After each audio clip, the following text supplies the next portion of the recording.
কই দেখা যাচ্ছে না তো, কোথায় জ্বলছে আগুন? ভেতরে জ্বলতে থাকা আগুন বাইরে থেকে যায় না। ঠিক আছে, আপনার বুকের জ্বলন যখন আমি ধরিয়েছি তাহলে আমিই কমাবো এই জ্বলন। কথাটা বলেই মায়া আরমান কিছু বুঝে ওঠার আগে মায়া ওর হাতের নিচ দিয়ে বেরিয়ে এক হাতে শাড়ি ধরে ছুট লাগালো। আরমান চেয়েও আটকাতে পারল না। হঠাৎই আরমানের শান্ত ও গম্ভীর মুখে হালকা হাসির রেখা ফুটে উঠল। এই রুমে আসার আগে প্রচণ্ড রেগেছিল মায়ার উপরে, তবে মায়ের এই কথা বলার আদুরে ভঙ্গি, কাঁদো কাঁদো মুখ, বোকা চাহনি, আর সব থেকে বড় কথা ওর মায়াবতীর মায়া মাখা মুখ ওর সমস্ত রাগকে একেবারে পানি করে দিয়েছে। কেন জানি এই মেয়েটার উপর আর রাগই দেখাতে পারে না ও, কঠোর হতে চাইলেও পারে না। আরমান মনে মনে তার মায়াবতীর কথা ভাবতে ভাবতে ওই রুমে থাকা বেডে শুয়ে পড়েছিল।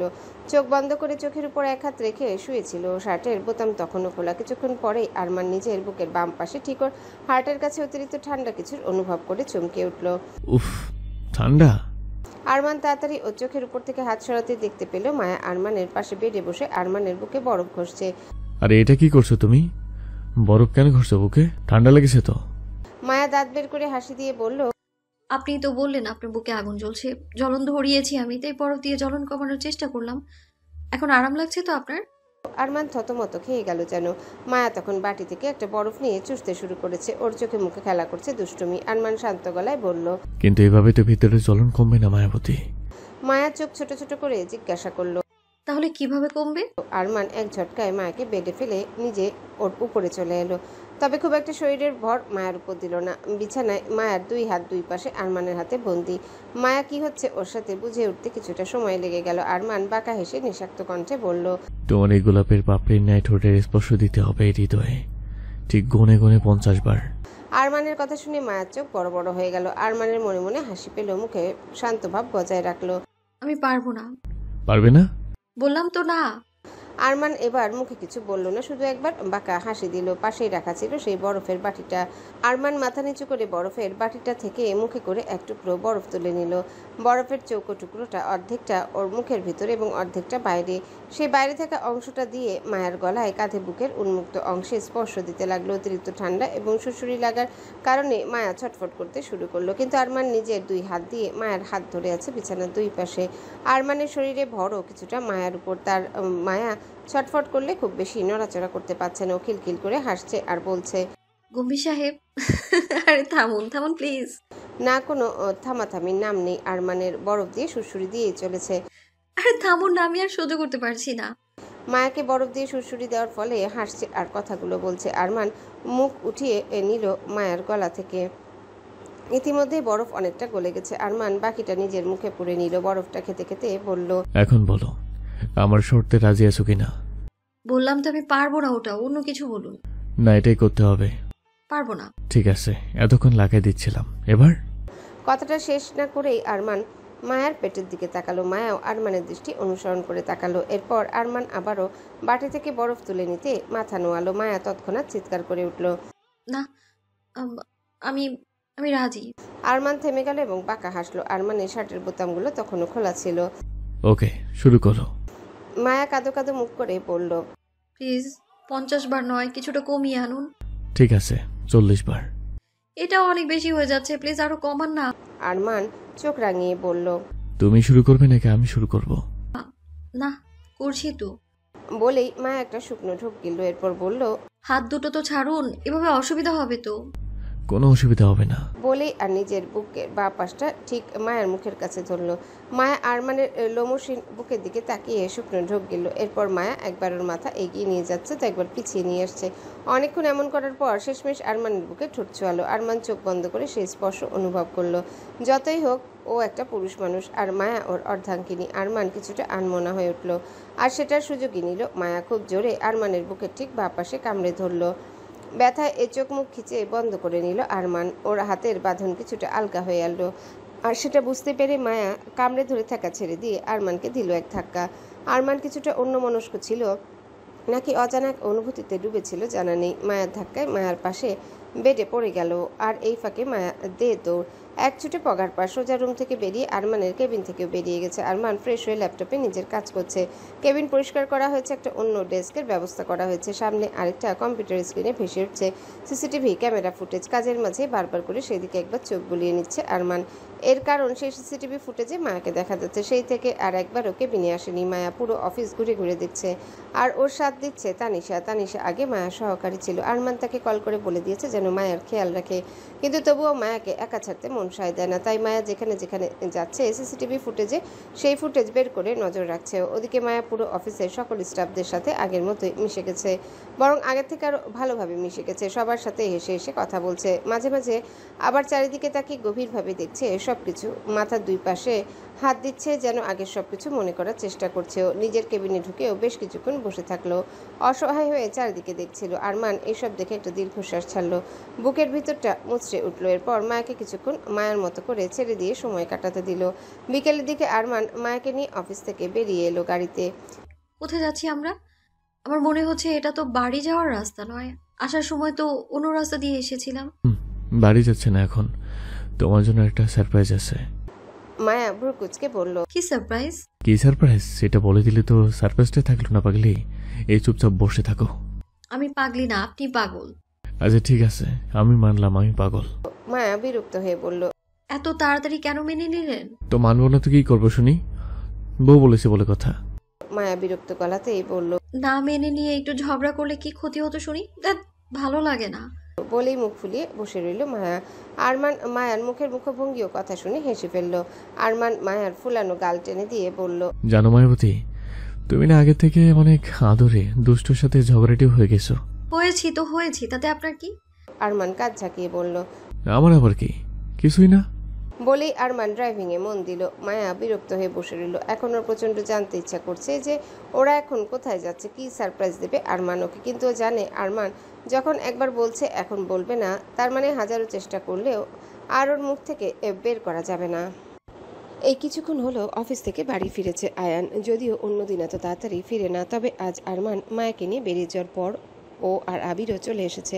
মাত্র শাওয়ার নিয়ে মাথার ভেজা চুলগুলো একটা টাওয়েল দিয়ে মুছতে মুছতে বের হচ্ছে ওয়াশরুম থেকে, পরনে একটা ট্রাউজার আর টি শার্ট। ঠিক তখনই ধড়াম করে আওয়াজ তুলোর ঘরের দরজাটা খুলে গেল।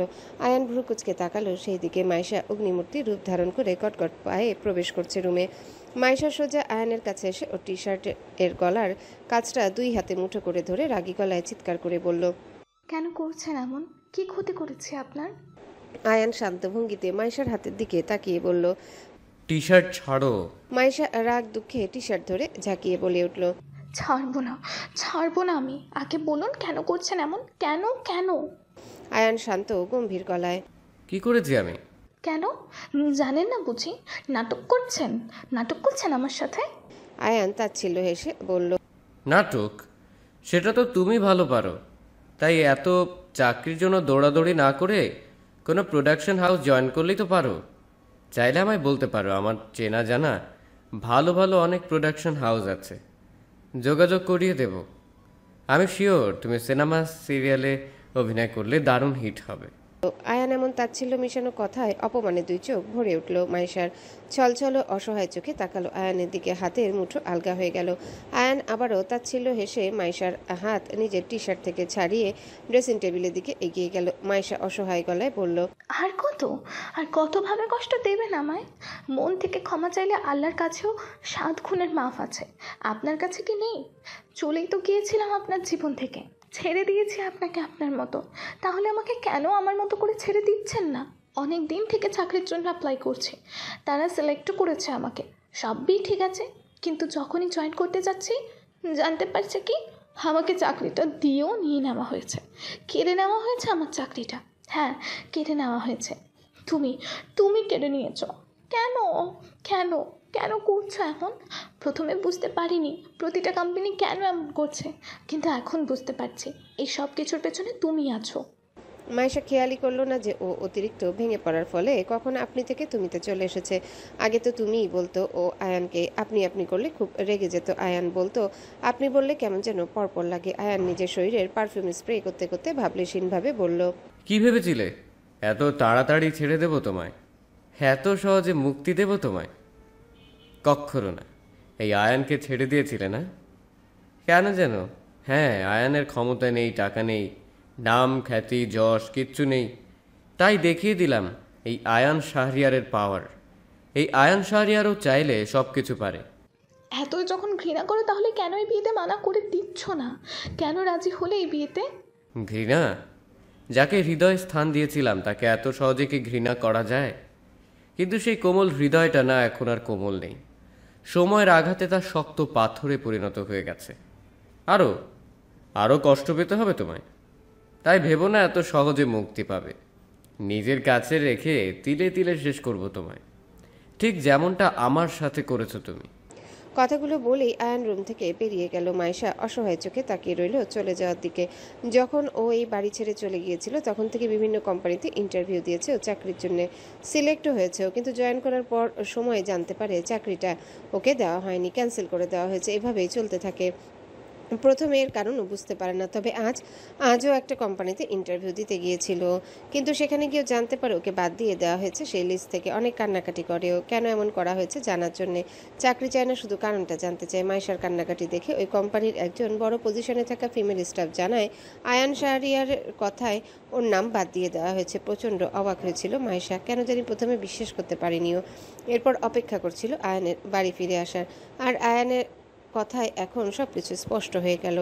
বিধ্বস্ত চেহারা এলোমেলো পায়ে নিজের ঘরে প্রবেশ করলো মায়েশা। প্রচণ্ড কষ্ট হচ্ছে ওর, আর সহ্য করতে পারছে না আয়ানের এত অবহেলা। মাঝে মাঝে ইচ্ছে করে এই দুনিয়ার মায়া ত্যাগ করতে, কিন্তু বাবা মায়ের মুখের দিকে তাকিয়ে পারে না। ও না থাকলে ওর বাবা মাকে দেখার মতো এই দুনিয়ায় যে আর কেউ নেই। মায়েশা বেডে বসেছিল, হঠাৎই ওর চোখ গেল বেড সাইড টেবিলে।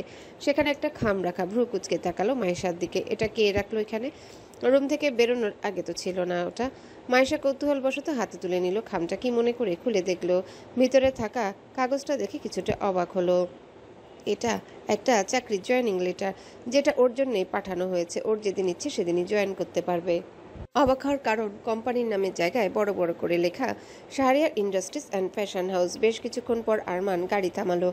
মায়া জানালা দিয়ে তাকিয়ে বোঝার চেষ্টা করছে ওরা ঠিক কোথায় এসেছে। ছোট বড় বেশ কিছু বাড়ি, আবাসিক এলাকা। আরমান গাড়ি থেকে নেমে মায়ার দিকে দরজাটা খুলে দিল। মায়া চারিদিকে অবাক চোখে দেখছে গাড়িতে বসে থেকে।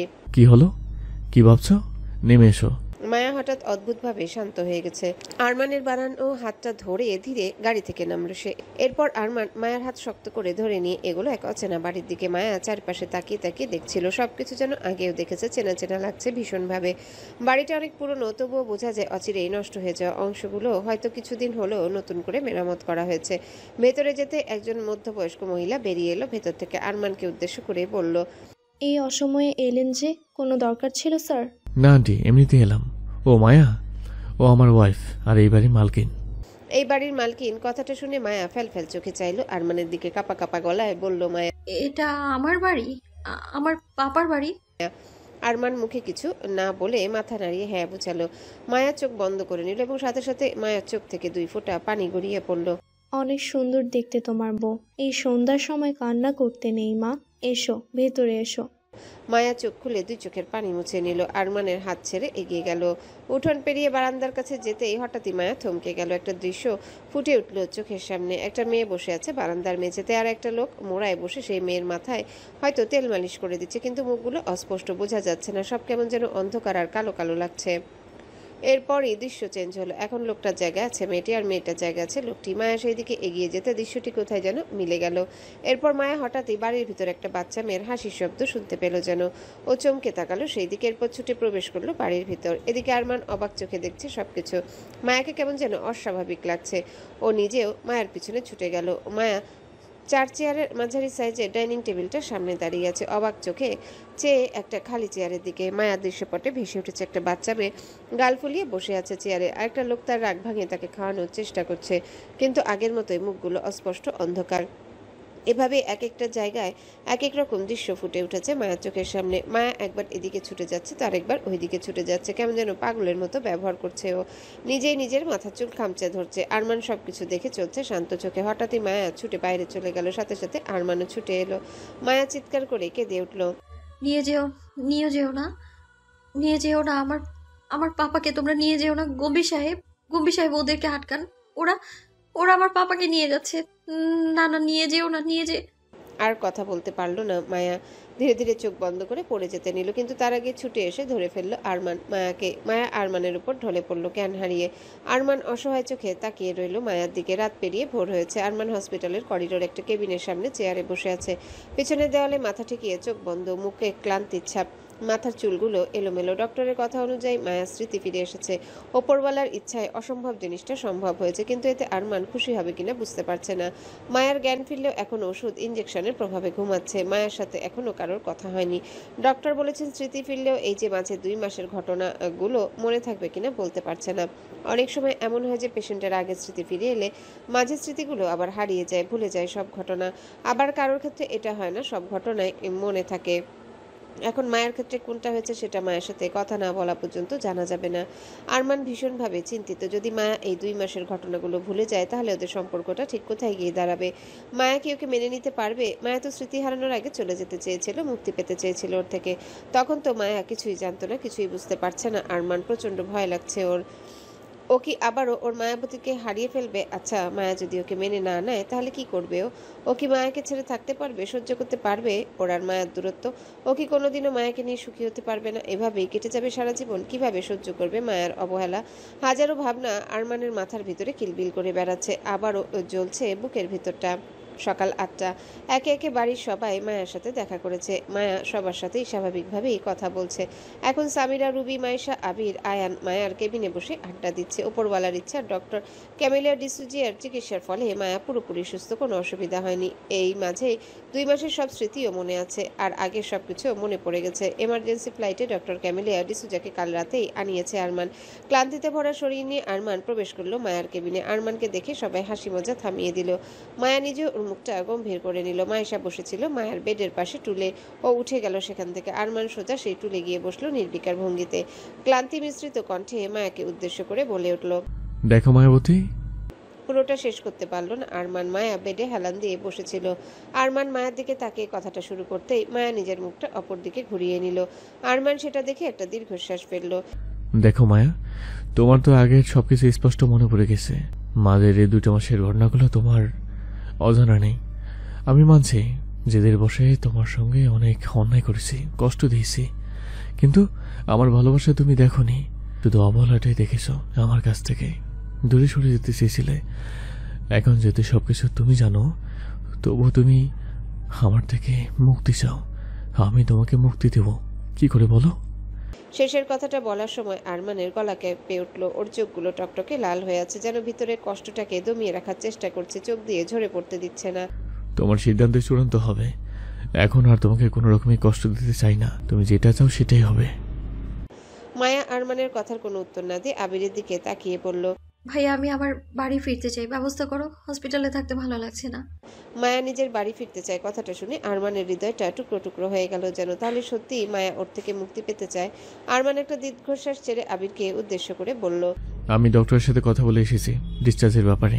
তুই মাকে একটু ওর বাসায় পৌঁছে দিস। আর হ্যাঁ, রুবিকে সাথে নিস। রুবি থাকবে মায়ের কাছে। এই অবস্থায় ওকে একা ছাড়িস না। যদিও মায়েদের বাড়িতে 2জন কেয়ারটেকার আছে, ওরা হাজবেন্ড ওয়াইফ। বাড়ির সমস্ত কাজ ওরাই করে দিবে, ওকে? কথাটা বলেই আরমান উঠে দাঁড়ালো কেবিন থেকে বেরিয়ে যাওয়ার জন্য। আরমান ঘুরে দাঁড়িয়ে এক পা ফেলতেই মায়া চিৎকার করে উঠল। ভাইয়া ওনাকে বলে দাও আমি আমার বাড়ি ফেরার কথা বলেছি, আমার বাবা বাড়ি নয়। মায়ার কথায় সবাই থতমত খেয়ে গেল। প্রথমে কেউ কিছু বুঝলো না। আরমানও থমকে গেছে। মায়া তাচ্ছিল্য হেসে বলল। এত বড় বিজনেসম্যান হয়েও জানে না যে একটা মেয়ে শ্বশুর বাড়ি তার নিজের বাড়ি হয়, বাবার বাড়িটা নয়। মায়ের কথায় সামিরা ফিক করে হেসে ফেললো। বাকি সবাইও মুখ চেপে হাসলো। আরমান পুরোই বোকা বনে গেছে যেন। ও কি হচ্ছে ও কিছুই বুঝতে পারছে না।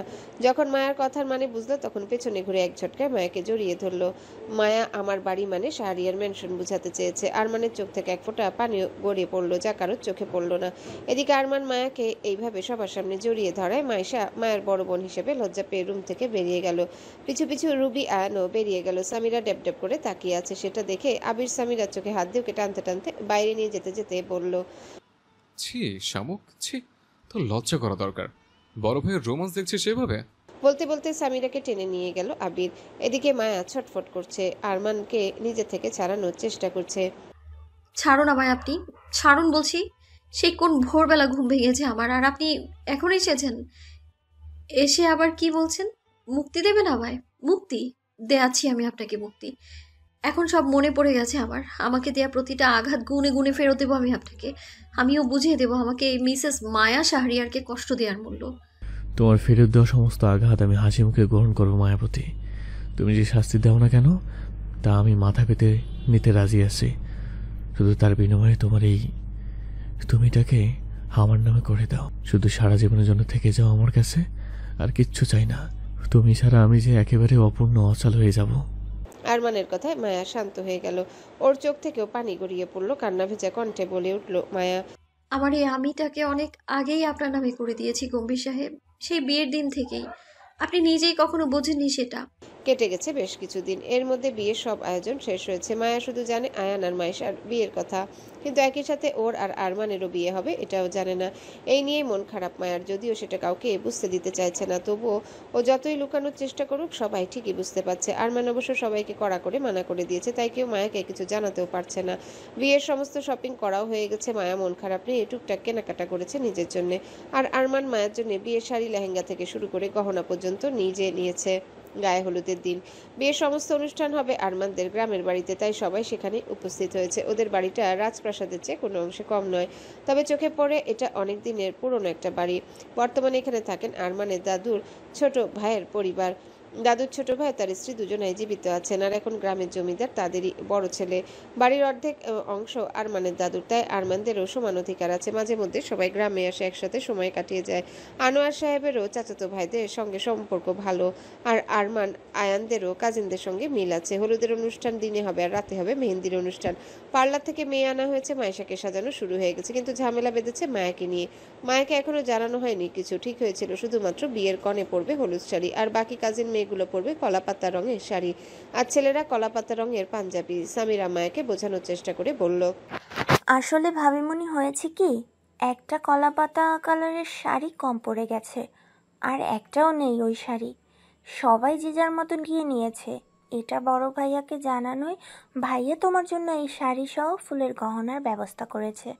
তোমার ভাইয়া যখন আমার জন্য শাড়ি আর গহনার ব্যবস্থা করলো, তখন তোমাদের মতো কলাপাতি রঙের শাড়ির ব্যবস্থা কেন করলো না? কে বলেছে ওনাকে এই হলুদের ব্রাইডের শাড়ি আনতে? সামিরা বিরক্ত হয়ে বলল, সেটা তুমি ভাইয়াকে জিজ্ঞাসা করো গিয়ে। আর পারছি না তোমাকে বোঝাতে। ওয়েট, আমি বরং ভাইয়াকেই ডেকে নিয়ে আসি। বলেই সামিরা রুম থেকে বেরিয়ে গেল। মাইশা বলে উঠল, মায়া বোন আমার, জেদ কেন করছিস বলতো? পরে নে না শাড়িটা। এই শাড়িটা তো আমার শাড়িটার থেকেও সুন্দর। সেটাই তো বলছি আপু, বিয়ের কনে হচ্ছ তুমি, তাহলে আমি কেন তোমার শাড়ি থেকেও সুন্দর শাড়ি পরবো বলো? থাক, আমি বরং আমার একটা সবুজ রঙের শাড়ি পরি। তাহলে এই ঝামেলা শেষ। মাইশা নিজের কপাল চাপড়ালো। এই মেয়েও ভীষণ ঘাটতেরা স্বভাবের, অত সহজে কোনো কিছুই মানতে চায় না। এই মেয়েকে একমাত্র আরমানই সামলাতে পারবে, অন্য কেউ না। মায়া নিজের রুমে গিয়ে নিজের সেই সবুজ রঙের শাড়িটা বের করেছে। ঠিক তখনই রুমে প্রবেশ করলো আরমান। পিছু রুবি ও এলো মায়ের জন্য আনা সেই শাড়ি এবং গহনাগুলো নিয়ে। রুবি সেগুলো বিছানায় রেখে চুপচাপ রুম থেকে বেরিয়ে গেল। রুমের দরজাটাও টেনে দিয়ে গেল। মায়া আরমানের মুখের ভাবভঙ্গি দেখে একটা শুকনো ঢোক গিলল। নিজে সাহসী দেখানোর চেষ্টা করে বলল, কি এভাবে কেন তাকাচ্ছেন? হ্যাঁ, সবার জন্যই তো গুনে গুনে একই শাড়ি কেনা হয়েছিল, তাহলে কম পড়লো কিভাবে? আর কম যখন পড়লোই তখন আমার বেলাতেই। তার জন্যে তো আমি তোমার জন্য শাড়ির ব্যবস্থা করে আসছি। ব্যবস্থা করেছেন ঠিক আছে, তাই বলে এই শাড়ি কেন? যেই শাড়ি সবার পরার কথা সেই শাড়ির ব্যবস্থা কেন করেননি? ওই শাড়ি ছিল না, শেষ হয়ে গেছে। মায়া রাগী গলায় বলল, একদম মিথ্যে বলবেন না আমায়। সমস্ত শাড়ি ড্রেস আপনার শপিং মল থেকে নেয়া, আর একটা কালেকশন কতগুলো করে বানানো হয় আপনার কারখানায়, সেটাও জানা আছে আমার। দেখো, এত কিছু আমি চাই না। আমি চাই না সবার মতো একই সাজে সজ্জিত হোক আমার মায়াবতী। তাই আমি তার জন্য বেস্ট শাড়ি নিয়ে এসেছি। মায়া দাঁত কিরমির করে বলল, বিয়েটা আমার হচ্ছে না যে আমি সব শাড়ি থেকে বেস্ট শাড়ি পরে বসে থাকবো। আপনি জানতো আমার রুম থেকে, সহ্য হচ্ছে না আমার আপনাকে। আপনি জান আমি রেডি হব। আরমান ভ্রু কুচকে বলল, তোমার বিয়ে তো একবারই হয়েছে, আবার কেন হতে হবে? আচ্ছা, আমি পার্লারের মেয়েগুলোকে পাঠিয়ে দিচ্ছি। আমার দেওয়া এই শাড়ি পরে রেডি করে নিয়ে আসবে তোমাকে। সেই বিয়েটা কি আদৌ কোনো বিয়ে ছিল? ওই বিয়ে কি আপনি মন থেকে করেছিলেন নাকি মেনেছিলেন? আরমান একটা দীর্ঘশ্বাস ছেড়ে বলল, বাদ দিন সেসব কথা। আমি এই শাড়ি কিছুতেই পরবো না। এই হলুদের শাড়িটা একটা বিয়ের কনের শাড়ি, এই শাড়িটা আমি কিছুতেই পরবো না। বিয়েটা আপুর হচ্ছে, আমি আপুর থেকে ভালো শাড়ি পরে কিছুতেই পরতে পারবো না। তার উপর আবার এই গহনাগুলো আপুর গহনা থেকে সুন্দর। এসব কিছু পরলে আমায় গায়ে হলুদের কনে ভাববে সবাই। আরমান গম্ভীর মুখ করে বলল। কিন্তু এখন তো মন থেকে মেনে নিয়েছে এই বিয়ে, আর তোমাকে এই শাড়িটা পরতেই হবে। বুঝতে পেরেছি, এইভাবে আমার মুখের কথায় কাজ হবে না, আমাকে কিছু একটা করতে হবে। মায়া ভ্রু কুচকে বলল। কি করবেন আপনি? আরমান বাঁকা হেসে বলল। তুমি যদি নিজে থেকে শাড়ি না পরো তাহলে আমি নিজে পরাবো তোমায়, নিজের হাতে শাড়ি পরাবো তোমায় আমি। আমার মনে হচ্ছে তুমি এটাই চাও, তাই না? তাই হবে। বাহানা করছো কেন বলো তো? না, একদম না, কিছুতেই পরবো না আমি আপনার কাছে শাড়ি। আরমান মুখে কিছু না বলে মায়ার দিকে এগিয়ে এলো। মায়াও এক পা করে পিছুতে পিছুতে দেয়ালে পিঠ ঠেকে গেল। আরমান একদম মায়ের কাছে এসে মায়ের গলায় থাকা ওড়নাটা একটানে খুলে নিল। এরপর মায়ের কিছু বুঝে ওঠার আগে আরমান ওর হাত বাঁধতে শুরু করলো। এই আপনি সবসময় এমন ভাবে বাঁধেন কেন আমায়? না বদলে যে তোমার এই হাত দুটো প্রচন্ড ডিস্টার্ব করবে আমাকে আমার কাজ করতে, সেটা তো আমি ভালোই বুঝতে পারছি, তাই আগে থেকে তার ব্যবস্থা করছি আর কি। বলতে বলতেই বাধা শেষ। এরপর আরমান মায়ের পিঠের কাছে হাত দিয়ে একটানে মায়ের চুড়িদারের চেনটা খুলে ফেললো। সাথে সাথে মায়া চোখ বন্ধ করে চিৎকার করে উঠল। না না না, প্লিজ এমন করবেন, আমি পরবো পরবো ওই শাড়ি, সত্যি বলছি পরবো। আরমান মায়ের কথা শুনে বাঁকা হাসলো। এরপর আবারও একটানে জামার চেনটা লাগিয়ে দিল। এরপর আরমান মুখের ভঙ্গি কঠিন করে বলল। সত্যি পড়বে তো? মায়া চোখ বন্ধ রেখেই বলল। 100% সত্যি। না না, 1000% সত্যি, আমি পরবো, প্লিজ আপনি যান। আরমান মায়ের হাতের বাঁধন খুলে দিতে দিতে বলল। ওকে, আমি যাচ্ছি। এরপর পার্লারের মেয়েগুলোকে পাঠিয়ে দিচ্ছি, তাদেরকে বলাই আছে কিভাবে সাজাতে হবে, তাই তুমি একটা কথাও বলবে না, বুঝতে পেরেছো? আমি যেন দেখি আমার কথা মতো এই শাড়ি পরেই তুমি রেডি হয়ে আসো, নাহলে কিন্তু আমি আবারও প্রথম থেকে নিজে হাতে রেডি করব। কথাটা মনে থাকে যেন। মনে থাকবে। আরমান মায়ের গালে হাত দিয়ে বলল। এই তো গুড গার্লের মতো কথা। বলেই আরমান রুম থেকে বেরিয়ে গেল। এদিকে মায়া ইচ্ছা মতো বকতে থাকলো আরমানকে। বজ্জাত লোক একটা, গম্ভীর মুখ হলো বিড়াল, সবসময় খালি ধমক আর ভয় দেখাবে। যেটা উনি বলবেন সেটাই করতে হবে। জমিদারের নাতি। ওহ, ওনার দাদু তো আবার জমিদারই ছিলেন। দাদু তো ছিল তো কি হয়েছে, উনি তো আর নয়। এমন ভাব করেন যেন এই গোটা দেশের প্রধানমন্ত্রী। না না, দেশের না, গোটা পৃথিবীর প্রধানমন্ত্রী উনি। হ্যাঁ, নিজের মনে বকবক করে চলেছে মায়া। ঠিক তখনই রুমে সামিরা, রুবি এবং পার্লারের দুটো মেয়ে প্রবেশ করলো। আগেই বললাম পড়ে নাও, শুনলে না আমাদের কথা।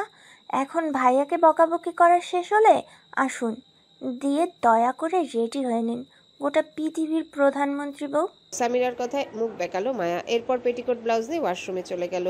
সামিরা আর রুবি মুখ চেপে হেসে ফেললো। অন্যদিকে এই নে, এই ওষুধটা ধর, ভালো করে রাখবি, হারিয়ে ফেলবি না কিন্তু। রাতে যখন আমি বলবো তখন এই ওষুধটা মায়ের খাবারে মিশিয়ে দিবি, আর খেয়াল রাখবি সেই খাবার যেন মায়া খায়। কিন্তু কোনো অসুবিধা হবে না তো স্যার? এটা বিষ টিষ কিছু নয় তো? আরে না, এটা বিষ কেন হতে যাবে, এটা একটা ড্রাগস, আফ্রোডিসিয়াক। এটা খেলে মানুষ মারা যায় না, শুধু একটু নেশা হয়। তাই একদম চিন্তা করিস না, মানুষ মারার মতো কাজ আমি করব না। আর হ্যাঁ, তোর টাকাটা আমি তোর ব্যাংক অ্যাকাউন্টে পাঠিয়ে দিচ্ছি, চিন্তা নেই, কোনো অসুবিধা নেই। কিন্তু আপনি ভাবিমণিকে নেশা কেন করাতে চান? সেটা তোর না জানলেও চলবে, যেটা তোকে বলা হয়েছে সেটা কর, তাহলেই হবে। কোনো রকম ভাবে যদি আমি ফেঁসে যাই? আমি তো বলেছি ফাঁসবি না তুই, তুই ফেঁসে গেলে আমাকেও ফাঁসতে পারবি। কোনো ভয় নেই, নির্ভয় তুই তোর কাজ কর, এখন যা। আর হ্যাঁ, ড্রাগসটা ভালো করে রাখবি যেন, যেগুলো বললাম সেগুলো মনে রাখিস। মেয়েটি মাথা নাড়িয়ে চলে গেল। অজ্ঞাত সেই ব্যক্তি হেসে উঠল। এখন কি করবি আরমান, এবার তো তোর মায়া আমারই হবে। এখন আর কেউ আটকাতে পারবে না মায়াকে আমার হওয়া থেকে। কাল সকালে ধামাকা হবে, ধামাকা। আর সেই ধামাকা দেখার জন্য রেডি থাক। মায়া আয়নায় নিজের প্রতিবিম্ব দেখে হতবাক। ও বুঝতে পারছে না ওকে কেন একজন ব্রাইডের মতো করে সাজানো হয়েছে। মায়াকে সাজিয়ে দিয়ে সবাই রুম থেকে বেরিয়ে গিয়েছে। মায়া ড্রেসিং টেবিলের আয়নার সামনে অবাক হয়ে নিজের সাজ দেখছে। হঠাৎই নিজের পেটে ঠান্ডা হাতের স্পর্শে ঘোর কাটল ওর। আয়নায় দেখতে পেল আরমান পিছন থেকে জড়িয়ে ধরেছে ওকে, শাড়ি ভেদ করে পেটের মধ্যে কি যেন লেপে দিচ্ছে আরমান। সেই স্পর্শে কেঁপে উঠছে মায়া, পুরো শরীরে শিহরণ বয়ে যাচ্ছে ওর। চোখ বন্ধ করে আছে মায়া। আরমান মায়ার চোখে ফু দিয়ে বলল। আমার বউকে সবার প্রথম হলুদ লাগানোর অধিকার একমাত্র আমারই। এরপর মায়ের পেটে হঠাৎই হাতের চাপ দিয়ে আরো কিছুটা নিজের সাথে মিশিয়ে নিল আরমান। আষ্টে পৃষ্ঠে জড়িয়ে ধরে মায়ের গলায় মুখ ডুবিয়ে নিঃশব্দ কণ্ঠে ফিসফিস করে উচ্চারণ করলো আরমান। মায়াবতী সৌন্দর্য 1000 গুণ বেড়ে গেছে, চোখ ফেরানো যাচ্ছে না তার থেকে, যেন আসমান থেকে হলুদ পরে নেমে এসেছে জমিনে। উফ, কিন্তু এমন সাজ কেন গম্ভীর সাহেব? দেখে তো আমাকেই গায়ে হলুদে ব্রাইট মনে হচ্ছে। আরমানের উত্তর দেওয়ার আগে রুমের দরজা নক করে চিল্লিয়ে উঠল সামিরা। ভাইয়া, দেরি হয়ে যাচ্ছে তো, অনুষ্ঠান শুরু হবে। আমি জানি তুমি রুমেই আছো, তাই রুমের দরজা বন্ধ। তাড়াতাড়ি ভাবিমণিকে ছেড়ে দাও প্লিজ। হ্যালো বন্ধুরা, পরবর্তী পার্ট খুব তাড়াতাড়ি আসবে, তো সবাই অপেক্ষায় থাকো। আর চ্যানেলটি যারা এখনো সাবস্ক্রাইব করোনি তারা পরবর্তী পার্ট দেখার জন্য চ্যানেলটি সাবস্ক্রাইব করে রেখো। ধন্যবাদ সবাইকে, আমাদের সাথেই থেকো।